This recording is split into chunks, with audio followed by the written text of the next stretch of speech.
the black and the white. Who wants to become a Dominican priest? Wala. Okay, at least meron. My friend. Okay, very good. This August, we celebrate the feast of Saint Dominic de Guzman. He was a student. And for this, I like to inspire you that we have to imitate Saint Dominic as a student. And as a student, he was humble. No? So, number one, let us be humble because ang taong mayabang hindi natututo. Right? Alam ko na yan. Hindi ka matututo.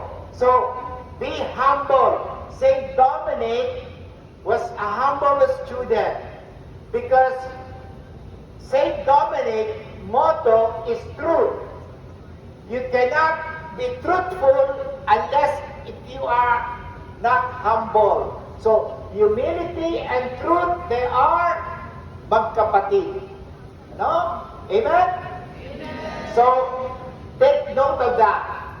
Let us imitate Saint Dominic, a humble student and a truthful student.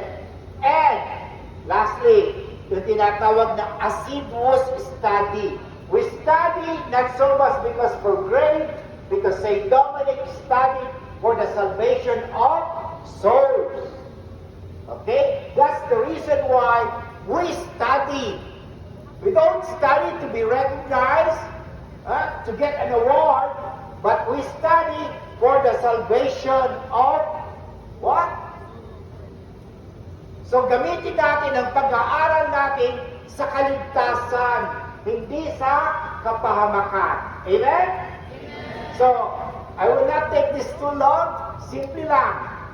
Let us imitate Saint Dominic de Guzman as a student. That's why, ang unang ginawa ni Santo Domingo, he sent his 6th Guzman as a student. That's why, ang unang ginawa ni Santo Domingo, he sent his 16 first followers to the University of Valencia to study.